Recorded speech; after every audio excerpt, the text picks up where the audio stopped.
नमस्कार, ताल ठोक के देख रहे हैं आप। मैं हूं आपके साथ रोहित सरदाना और सवाल आज ये है कि दिल्ली के जवाहरलाल नेहरू यूनिवर्सिटी में आंदोलन के नाम पर क्या ब्लैकमेलिंग हुई। इस बहस में शामिल होने के लिए जरूरी है कि आप ये पूरा मामला पहले जानें। 15 अक्टूबर की सुबह से नजीब नाम का एक छात्र जेएनयू से लापता है। नजीब के परिवार ने उसके लापता होने की रिपोर्ट पुलिस में दर्ज कराई है। दिल्ली पुलिस ने आईपीसी की धारा 365 के तहत यानी साधारण गुमशुदगी से ज्यादा गंभीर मानते हुए इस मामले में अपहरण का केस दर्ज किया। पुलिस ने नजीब की तलाश में मदद करने वाले को 50,000 रुपए के इनाम का ऐलान किया। नजीब अहमद की गुमशुदगी को लेकर गृह मंत्री राजनाथ सिंह के आदेश पर दिल्ली पुलिस ने एक स्पेशल टीम बनाई है। लेकिन सबसे खास बात यह कि नजीब के मामले में एक कार्रवाई जेएनयू के छात्रों की ओर से भी हुई। छात्र संघ के नेताओं ने यूनिवर्सिटी के वाइस चांसलर और रजिस्ट्रार समेत कई अधिकारियों को करीब 24 घंटे तक बंधक बनाकर रखा। इस पूरे विवाद के दो पक्ष हैं। पहला पक्ष यह कहता है कि जिस तरह के काम कैंपस के अंदर जेएनयू के छात्र कर रहे हैं, ये छात्रों वाले काम नहीं। दूसरा पक्ष यह कहता है कि छात्रों ने जो किया उसमें कुछ भी गलत नहीं है, ऐसा करना उनका लोकतांत्रिक अधिकार है। हम ये मानते हैं कि देश और दुनिया भर में जो भी यूनिवर्सिटीज हैं, उनकी पहचान सिर्फ अपने ईंट गारे, कॉपी किताब और परीक्षा की व्यवस्था की वजह से नहीं होती। इन विश्वविद्यालयों पर यह जिम्मेदारी भी होती है कि वो ऐसे रिसर्च करें, ऐसे प्रयोग करें, ऐसे सेमिनार, ऐसी सभाएं करें जिनके जरिए समाज में अच्छे और सकारात्मक संदेश जाए। हम ये भी मानते हैं कि लोकतांत्रिक तरीके से किसी व्यक्ति या संस्थान को नुकसान पहुंचाए बगैर इस देश में सबको अपनी बात कहने का अधिकार है। इसलिए आज हम ये सवाल उठा रहे हैं कि क्या जेएनयू के छात्रों ने अपने अधिकारों की आवाज सुनाने के लिए जो तरीका चुना वो गलत था? अपने अधिकारों के लिए जिस हद तक छात्र जा रहे हैं, क्या वो हद लोकतांत्रिक दायरे में मानी जाएगी? यूनिवर्सिटी के वीसी की इस अपील के बावजूद कि बंधक बनाकर रखे गए कुछ लोग बीमार हैं, डायबिटीज और हाई ब्लड प्रेशर के मरीज हैं, छात्रों का अपनी मांग पर अड़े रहना क्या जायज था? और इस सारी कवायद के बीच मीडिया के पहुंचने पर कैमरास को रोकने की कोशिश करना क्या लोकतांत्रिक है? आज ये सवाल इसलिए है कि शिक्षा में योगदान करने के बदले क्या जेएनयू अब सियासत का मैदान तो नहीं बनती जा रही? क्या जेएनयू के अंदर या जेएनयू के खिलाफ कोई बड़ी साजिश तो नहीं चल रही?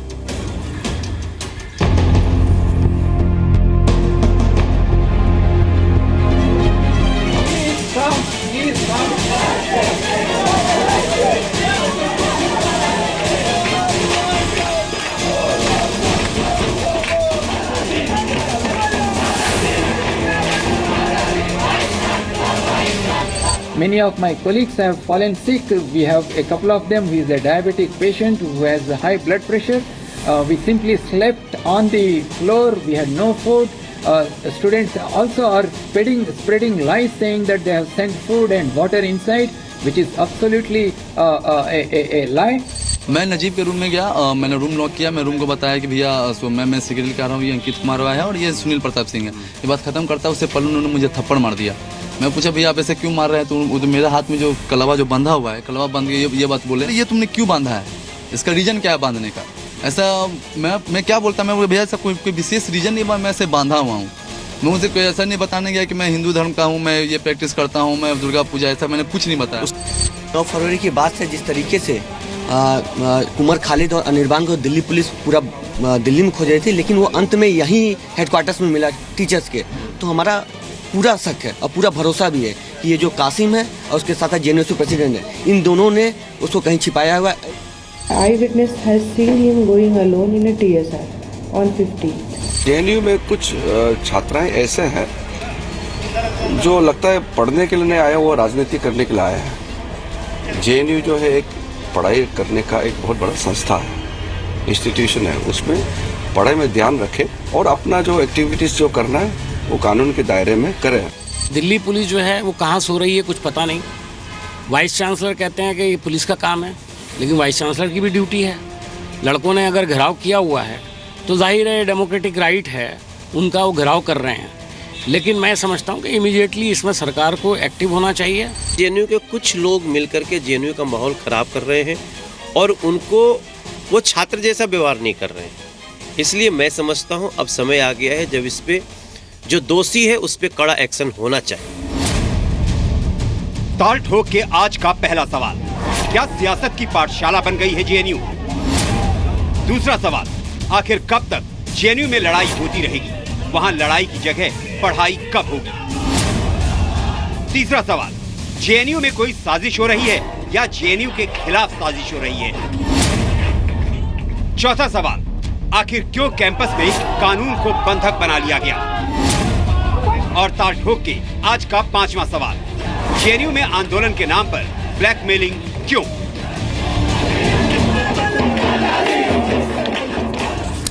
तो आपको बता दें, ताल ठोक के आज बात करने के लिए हमारे साथ कौन कौन खास मेहमान हैं। दो छात्र नेता जवाहरलाल नेहरू यूनिवर्सिटी से जुड़े हैं, दोनों हमारे साथ आज हैं।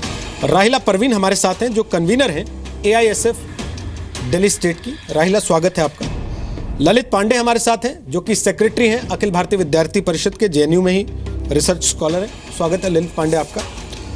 दो राजनीतिक पार्टियों से प्रतिनिधि हमारे साथ हैं। संबित पात्रा बीजेपी के प्रवक्ता हैं, पेशे से डॉक्टर हैं, पार्टी के राष्ट्रीय प्रवक्ता हैं। आलोक शर्मा लंबे समय तक छात्रों को मार्गदर्शन देते रहे सिविल सर्विसेज में जाने के लिए, कांग्रेस पार्टी के राष्ट्रीय प्रवक्ता हैं, वो भी हमारे साथ हैं। स्वागत है आलोक शर्मा, काफी दिन के बाद आज आपका भी ताल ठोक में। और प्रोफेसर भूपिंदर जुच्ची हमारे साथ होंगे, वो पूर्व रजिस्ट्रार जवाहरलाल नेहरू यूनिवर्सिटी के, उनके पास भी हम चलेंगे। हालांकि मेरा मन था पहला सवाल राहिला से पूछने का, लेकिन आलोक शर्मा जी, अब मैं आपसे ये सवाल पूछ रहा हूं। पंडित जवाहरलाल नेहरू के नाम पे, देश के पहले प्रधानमंत्री के नाम पे इतना शानदार विश्वविद्यालय इस देश ने खड़ा किया, आपको तकलीफ नहीं होती रोज जो खबरें आती हैं उस कैंपस से? हर दिन अखबार की हेडलाइन में होता है यूनिवर्सिटी किसी ना किसी गलत वजह से। देखिए, हम यहाँ पर स्टूडियो में बैठकर कौन सी वजह सही है कौन सी गलत है उसका निर्णय नहीं कर सकते हैं।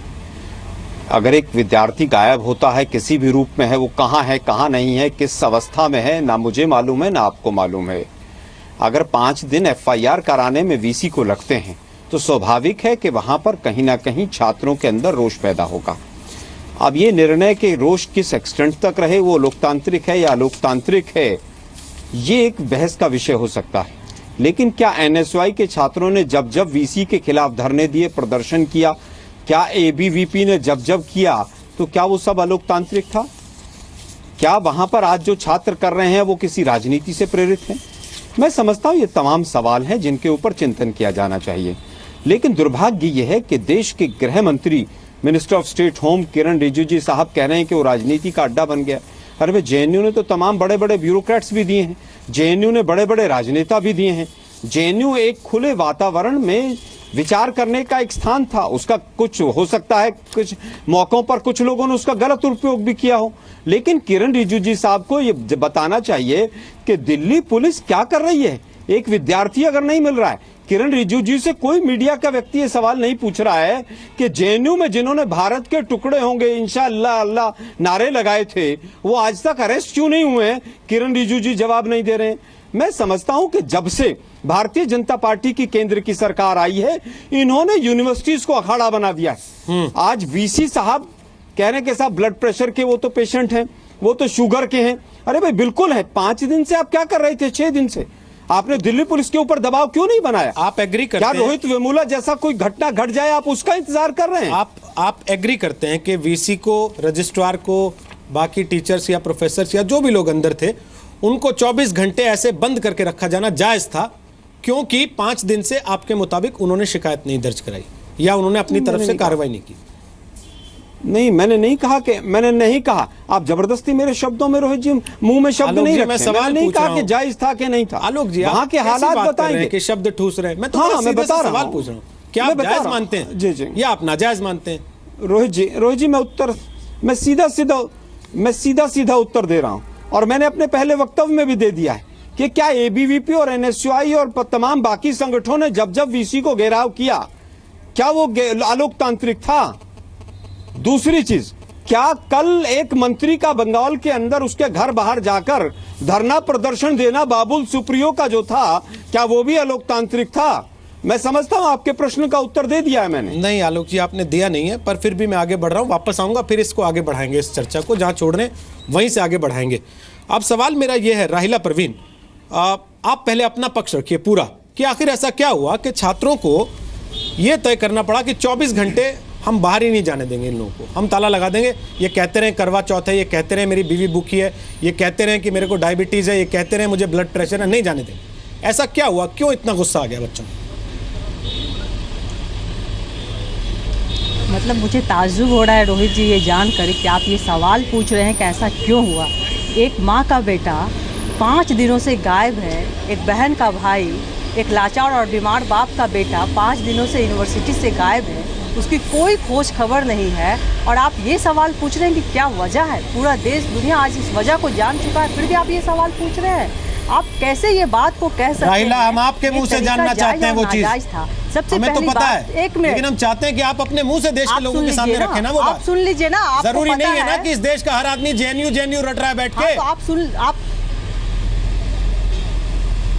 आप तो रट रहे हैं ना, तो बताइए ना, जो आपसे पूछा जा रहा है वो बताइए। आप यहाँ भी राजनीति की दुकान खोल के बैठ गए। मैं आपसे पूछ रहा हूँ कि आप ये बताइए ऐसा क्या हो गया? आप बताइए कि 5 दिन कार्रवाई नहीं हुई। आप अपनी राजनीति को बंद कीजिए, आप एज एंकर बात क्या कीजिए, समझ गए? आप एक चैनल के एंकर हैं, आप बस एंकर बन के बात कीजिए, आप राजनीति करिए मत। जो करने आइए वो करिए। हाँ, हम वही काम कर रहे हैं। रोहित सरदाना जी, हम वही कर रहे हैं जो हमें करना चाहिए। मुद्दे की बात पे आइए। जो आपको ऐसा क्या हो गया कि वीसी ये कहते रहे कि दरवाजा खोल दो, आप लोगों ने नहीं खोला? आप बात को भटकाइए मत।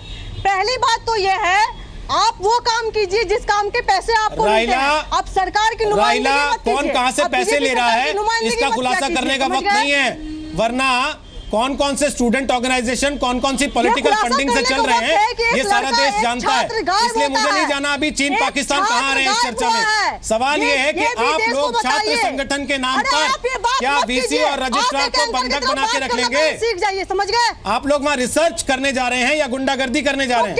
अब बताइए, क्या आप छात्रों को बंधक बनाकर रखना चाहते हैं? आपने ये शब्द कैसे यूज किया, गुंडागर्दी? छात्र यहाँ गुंडागर्दी नहीं कर रहे, छात्र अपने हक की लड़ाई लड़ रहे हैं। आपको शर्म आना चाहिए ऐसी बात करने से पहले। आप छात्र को गुंडा कर रहे जो इस देश का भविष्य है। परवीन 24 घंटे वीसी रजिस्ट्रार को बंधक बना के रखती है, आप कहते हैं गुंडागर्दी नहीं कर रहे। आप ये मीडिया को वहां से भगाने की कोशिश करते हैं, रिपोर्टर्स के साथ बदतमीजी करते हैं, कहते हैं गुंडागर्दी नहीं करते।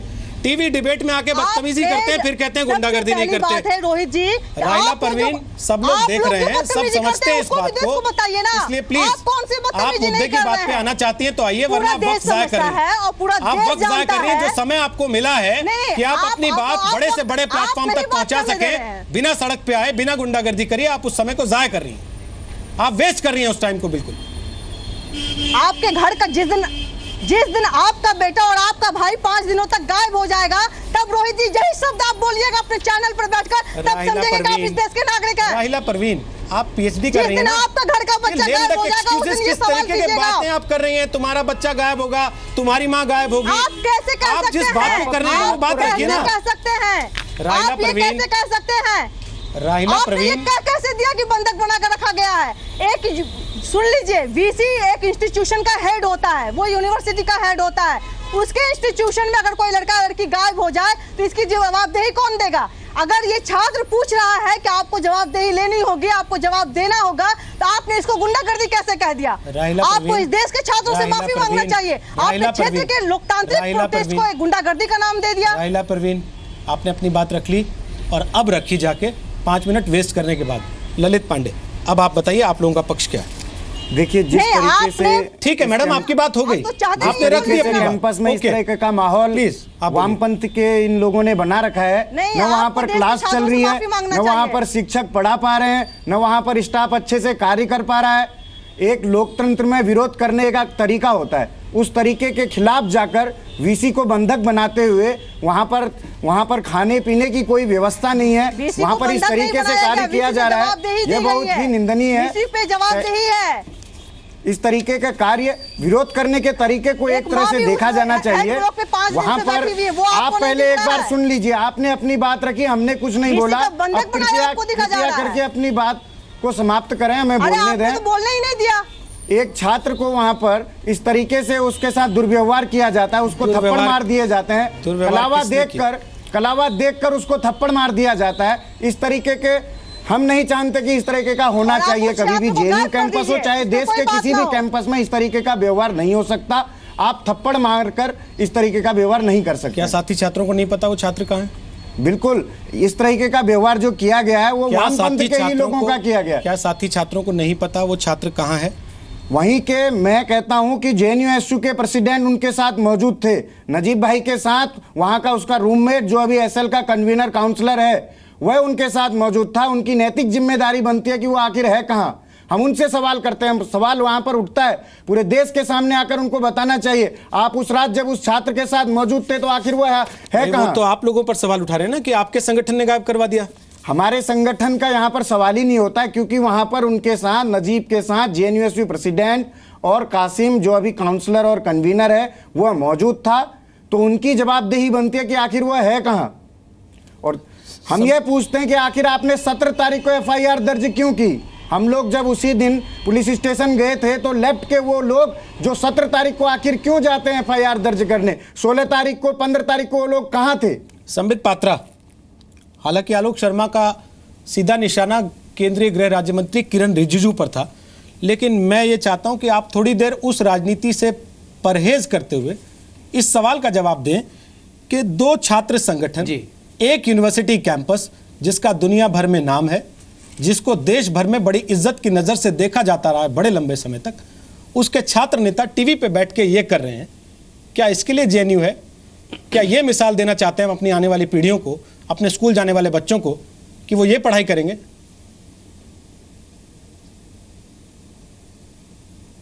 रोहित जी, आपने ठीक कहा, मैं राजनीति बिल्कुल इस विषय पे नहीं चाहता हूं और बड़े दिल से कहूँगा। देखिए, मैं और आलोक भाई तो हो सकता है अलग अलग पॉलिटिकल पार्टीज़ के हैं, हम उम्र हैं, तो कई बार हम लड़ भी लेते हैं और ये जायज़ भी होता है। मगर चूंकि राहिला जी और ललित जी दोनों अब हमसे उम्र में मेरे को लगता है छोटे भी हैं और स्टूडेंट्स भी हैं, किसी भी आइडियोलॉजी के हैं, ये हमारे भाई बहन जैसे हैं। ठीक है, ये देश में आइडियोलॉजीज़ अलग अलग होते हैं, उसके लिए अलग अलग मंच भी होना चाहिए। मुझे लगता है कि जिस सुविधा के साथ मुस्कुराकर कई बार बिना उत्तेजित हुए हम बहुत बड़ी बड़ी बातें कहने की क्षमता रखते हैं, वह फॉलो करना चाहिए सभी लोगों को। मुस्कुराते हुए आराम से, अब बिल्कुल उत्तेजित नहीं होइए, लड़ने से कुछ नहीं होता है, मुस्कुराकर बहुत बड़ी बातें आप देश के सामने रख सकती हैं। दूसरी बात, अब उस विषय को छोड़ते हुए JNU पे आते हुए, देखिए ये जो लड़ाई आज है ये JNU के खिलाफ नहीं है। JNU, आपने जैसे कहा, बहुत बड़ा संगठन बहुत समय से रहा है, ये JNU के फ्रिंज के खिलाफ है। एक ऐसा एलिमेंट JNU के अंदर मौजूद है फ्रिंज के रूप में, जिसको एक्सपोज करना आवश्यक था, मैं मानता था, अब वो एक्सपोज हो चुका है। अब देखिए, कहीं भी मैं बस में जाता हूँ, ट्रेन में जाता हूँ, फ्लाइट में जाता हूँ, रोहित भाई आपका भी होगा और मैं बाकी लोगों से भी कहूँगा, जब मैं JNU वर्ड भी कहीं बोलता हूँ या लोग डिस्कस कर रहे होते तो JNU का एक ही पक्ष, the fringe of JNU he discuss हो रहा होता है कि JNU में आखिर ऐसा हो ही कैसे सकता है, भारत के 100 टुकड़े हों, Indian army is rapist army, ये JNU के प्रेसिडेंट कैसे कह सकते हैं। अभी हाल फिलहाल में JNU के ही स्टूडेंट यूनियन के तो नहीं मगर AISA जो ऑल इंडिया स्टूडेंट एसोसिएशन के मेंबर रह चुके हैं, काफ़ी बड़े सदस्य उनके थे, अनमोल रत्न, उनकी जो रेप केस सामने आई तो लोग बड़े अचंभित थे कि आखिर ये JNU के अंदर इतने रेप केसेस, वो भी लेफ्ट के अंदर ही लेफ्ट के लोगों का, जिस प्रकार से हो रहा है ये कैसे हो रहा है। तो स्वाभाविक है एक पूरा विचार JNU के फ्रिंज के खिलाफ देश में निर्माण हो चुका है, कोई षड्यंत्र नहीं कर रहा है, ये अपने ही कर्मों के कारण से, अपने ही विषयों को रखने के तरीके के कारण से ये हो रहा है। और भारत के लोग याद रखिए बहुत इंटेलिजेंट होते हैं। मैं आपको बता दूं, अमेरिका के लोग एक काम, कोई गिटार बजा रहा होता है तो वो खाली गिटार के बारे में जानता है और कुछ नहीं जानता है, लेकिन मगर इंडिया के लोग सबके बारे में जानकारी रखते हैं। पात्रा जी कि कौन से, हाँ पात्रा जी, VC और रजिस्ट्रार को 24 घंटे तक बंधक बना के रखना, क्या लोकतांत्रिक माना जाए? मैं उस पर बोलता हूँ जी। रोहित भाई, थोड़ा साउंड डिले होने के कारण मुझे क्षमा करिएगा, आप कहते हैं तो मैं सुनने में देरी रखता हूँ। जहाँ तक बंधक बनाने का सवाल है, आप देखिए, मैं एक साधारण उदाहरण आपको देखता हूँ। बुढ़ापे में हमारे माता पिता, जितने चारों लोग बैठे हैं ना यहाँ पे हम पैनलिस्ट बन के, हमारे माता पिता के उम्र के होंगे VC और जो एसोसिएट प्रोफेसर्स एंड प्रोफेसर्स होंगे डायबिटिक। हमारे माता पिता भी इस उम्र के पड़ाव में आके 70-80 की उम्र में कोई डायबिटिक है, कोई हाइपरटेंसिव है। हम खुद अपने हाथों से अपने माता पिता को शाम को कई बार दवाई देते हैं। आप अगर भूल गए हो, नहीं बहन, आप ठीक कह रही हैं, बिल्कुल मैं उन पर भी बोलूँगा, बिल्कुल वो हमारी माँ जैसी हैं, हम उनके खिलाफ थोड़े ही हैं बहन, हम उनके खिलाफ बिल्कुल नहीं है। आपने ऐसा क्यों सोचा? मैं उन पर भी बोलूँगा। देखिए ऐसा है कि हम अपने माता पिता को अपने हाथों से दवाई खिलाते हैं। उनकी फिक्र आपको नहीं हो रही है ना, आपको वीसी की फिक्र ज्यादा हो रही है। जब जमीन आपको प्रशासन के लोगों की फिक्र ज्यादा है, वो गरीब माँ की मेरे से फिक्र एक नहीं है सवाल पूछा आपको। गया है मैडम मेरे से एक सवाल पूछा गया, मैं जवाब दे दूंगा, फिर आपके सवाल का भी जवाब दूंगा, कृपया करके सुन लीजिए। देखिए ऐसा है कि वीसी को जो किया गया, वीसी मैं तो बता रहा हूँ पूरे स्टाफ बुढ़ापे में जो किया गया, ज़मीन पे सोना पड़ा। बड़ी बात मैं आपको एक अलग एंगल देता हूँ। करवा चौथ था कल, करवा चौथ पे महिलाएं सुबह से भूखी थी कि पति के साथ जो भी नियम है, पति के साथ वो डिनर करेंगी या अपना व्रत तोड़ेंगी, उपवास तोड़ेंगी। वो भी एक आस्था पर ठेस पहुंचा है। पत्नियां वहां पहुंची, पति को तो छोड़ दीजिए, पतियों ने कहा कि चलिए हम नहीं जाएंगे, पत्नियों को तो आने दीजिए। मैं बोल रहा हूं यही अगर रोजा होता, रोजा नहीं खोलने देते तो पूरे देश में अभी आग लग गई होती। यही लोग जो अभी हम पे चिल्ला रहे हैं ना, गरीब की आप आवाज नहीं सुन रहे हैं, पूरे देश में धू धू करके आग लग रहा होता कि सेक्युलरिज्म खतरे में आ गया, ये जो है हिंदू राष्ट्र बनने जा रहा है। करवा चौथ को कौन पूछता है साहब? ठीक प्रोफेसर करवा चौथ को, दुर्गा पूजा को कौन पूछता है? ठीक है समित पात्रा, आपने भी कहा कि राजनीतिक एंगल नहीं दूंगा, आलोक जी ने भी कहा राजनीतिक एंगल नहीं दूंगा। आप दोनों अपने अपने एंगल लेके आए हैं और बड़ी तैयारी के साथ लेके आए हैं, दोनों अपने अपने एंगल के साथ हैं। प्रोफेसर भूपेंद्र जुच्ची, तरीके से जो बात राहिला जी जी बात को सुनिए। जिस तरीके का आपका यहाँ रवैया है, इसी तरीके का रवैया कैंपस में वामपंथी लोगों का रहता है। जो रवैया आप यहाँ पर अपना रही हैं, राहिला परवीन, समझिए वहाँ पर भी आप इसी तरीके का व्यवहार कर रही हैं। पांडे, राहिला परवीन, बेटी भूखी माँ नहीं दिख रही है, बिल्कुल दिख रही है, लेकिन इसके साथ साथ आपने 2 महीने पहले जब एक छात्रा के साथ दुर्व्यवहार होता है, उसको भी उठाना आपका कर्तव्य बनता है।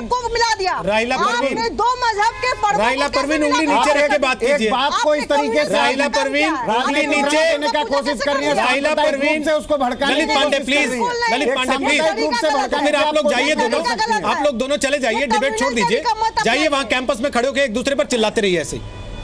अगर आप लोगों को यही करना है कि आपको चीख चिल्लाहट वाली बातें चाहिए तो जाइए कैंपस में जो वहां करते हैं और वही कीजिए बैठ के। आजादी की बात करने वाले पढ़ रहे हैं आप लोग वहां पर बंधक बना के रखते हैं। प्लीज राहिला परवीन, आपके कोई भी बात को हम नहीं सुन के निकाल सकते हैं, बस प्लीज। प्रोफेसर जुच्ची, मैं आपके पास आ रहा हूँ। प्रोफेसर जुच्ची, मेरा सवाल आपसे है सर, आप तो रजिस्ट्रार रहे, इससे पहले आपने ऐसा वाकया देखा कि 24 घंटे ताला लगा दिया और बाहर बैठ गए हो कि नहीं बाहर नहीं जाने देंगे? और दूसरा, कि आप इसको जायज मानते हैं कि स्टूडेंट्स अपनी किसी भी शिकायत को लेकर 24 घंटे बंधक बना लें वीसी को, रजिस्ट्रार को, और फिर यह भी कहें कि आप हमें गुंडे कैसे करें? ये गुंडागर्दी नहीं है, ये लोकतांत्रिक तरीका है। देखिए, जो जेएनयू में आजकल हो रहा है ये न्यूनतम स्तर पे हो रहा है, जिससे पूरी भर्त्सना करनी चाहिए। कल आज सुबह में वाइस चांसलर से मिला था और उन्होंने जो हमको कहा कि कल 2:30 बजे से लड़कों ने वाइस चांसलर और उनके 10-12 और अधिकारियों को बाहर आने नहीं दिया। जैसे कि अभी कहा गया था कि कल करवा चौथ था और बहुत सारी पत्नियां मेरे को फ़ोन कर रहे थे कि हम अपने पतियों को देखना चाहते क्योंकि एक पर्व है, मगर उस पे वो वहाँ चली गई, उनको अंदर घुसने नहीं दे दिया।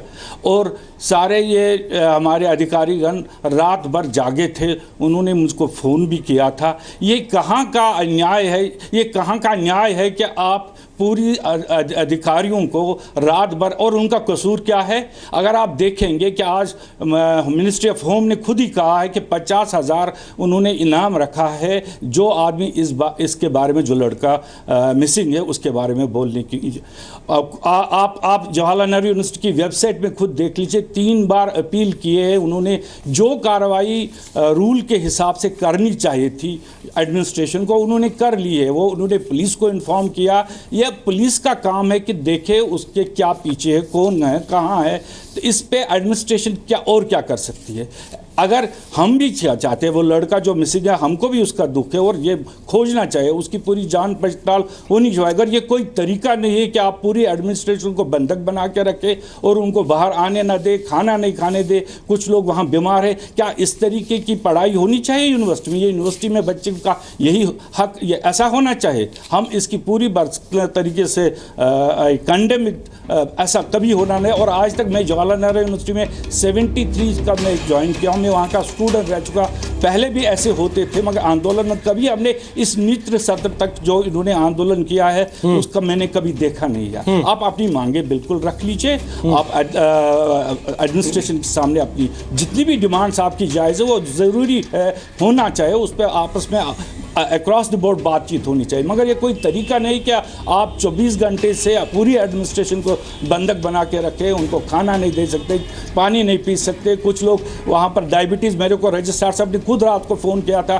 कि उनको डायबिटीज़ है और वो जाना चाहते हैं, मगर जब वो बाहर आए और आप देखें 3 बार हमारे वाइस चांसलर और पूरी एडमिनिस्ट्रेशन बाहर आए थे, लड़कों को अपील की क्या आज जाने दीजिए, एटलीस्ट रजिस्ट्रार को तो बाहर जाने दीजिए, क्योंकि उसका वो भी नहीं करने दिया। ये किस किस्म का ये बंधक बना के रखे आंदोलन, तो पूरा ब्लैकमेल करके रखे हैं। इसमें क्या वो बोलना चाहते? ठीक प्रोफेसर साहब, आ रहा इनकी डिमांड क्या है और चाहते क्या है? ठीक प्रोफेसर साहब, एडमिनिस्ट्रेशन उनके साथ है, हम भी चाहते हैं उस लड़की की खोज हो जाए। हम नहीं कहते कि हम खुद ही कह रहे हैं गलत है, अगर वो कहाँ हुए, मगर इसकी तो इंक्वायरी होनी चाहिए। अब ये इनकी एक डिमांड है कि इन बच्चों को आप हॉस्टल से निकाला जाए। क्या इंक्वायरी के बगैर किसी को निकाल सकते हैं हम? कल यही लड़के कोर्ट में जाएंगे और कहेंगे आपने ये कैसे कर लिया।